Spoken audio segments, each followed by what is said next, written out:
Breathing is an often overlooked aspect of team sports.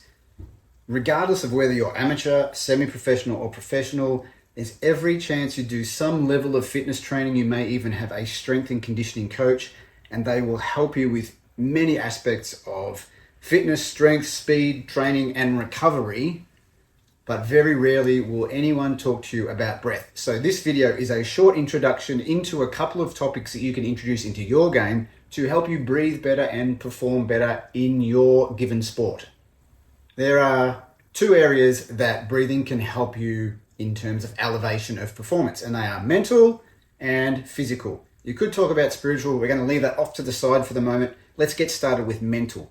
With breath practice, with certain breathing exercises, in fact, just certain ways of breathing, you can down-regulate your nervous system. You can switch from the fight, flight, sympathetic nervous system over into the rest and digest, the calmer parasympathetic nervous system. Now, when you're playing sport, you're going to oscillate between the two. But if your mind can be calm, you can more likely get into that state of flow where time becomes almost irrelevant, where you don't have to think, where things just happen. You can rely on that thing that we call muscle memory. You can rely on your talent. If you've got any God-given talent, congratulations to you.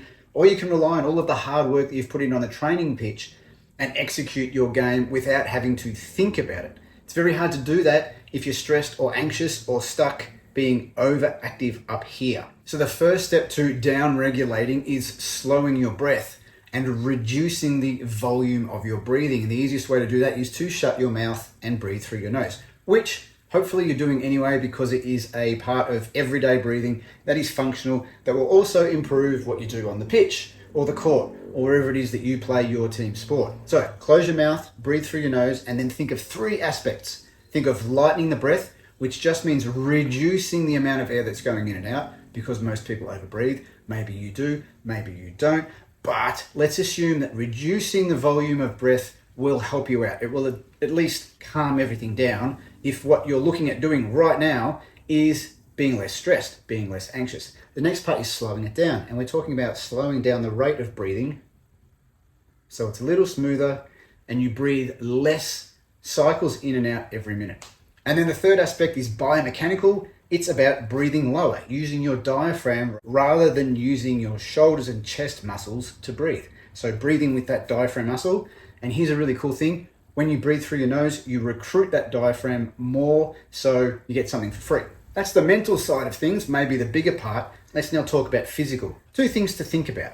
The first one, and the most important one, most likely, especially in team sports, is your ability to recover and then repeat efforts. So, recovery on the pitch. After a big effort on the pitch or on the court, you will most likely feel the need to breathe through your mouth. That's okay. But instead of continuing to breathe through the mouth, aim to move back to nasal breathing as quickly as possible. And here's a little hack. 2 or 3 bigger breaths out of the mouth, always breathing in through the nose and then returning to the in-out through the nose as quickly as possible. The out-breath gets rid of excess carbon dioxide, which is that signal from your body. It's the gas that gives the signal to breathe. When you breathe it off, you don't get that signal. You don't feel as breathless. You can move to nasal breathing faster and then you recover. Everything slows down all by itself because you're not breathing big. You're not giving your body the signal that it's under stress. You're telling it to calm down. Now, the second aspect of the physical side of things is going to sound like the first thing I mentioned, and that's just maintaining breathing through your nose for as long as you can.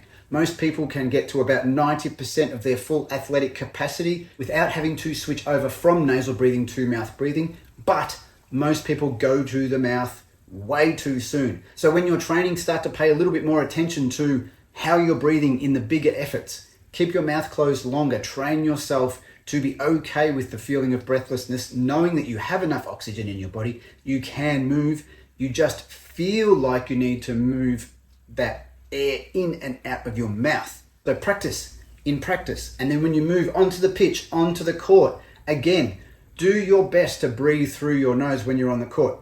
You don't want to be thinking about breathing when you're playing. You want to be in that flow state. You don't want to be thinking at all. You want to be doing. You want to be playing. You want to be enjoying. Practice all of this stuff in practice. So when you get on the pitch, when you get on the court, it's all second nature and away you go. You just breathe functionally all the time because you've put in the work. So there you go.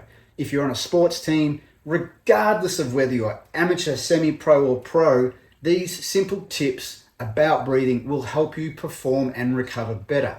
Now, if you dig this video, please subscribe, hit the notification bell so you don't miss out on any of the videos. Head over to the channel. There's more than 100 videos for you to get into to learn more about breathing for sport, for life, for health, for wellness, for all of that wonderful stuff. Thanks for being here. Thank you for watching. Breathe easy, and I'll see you in the next video.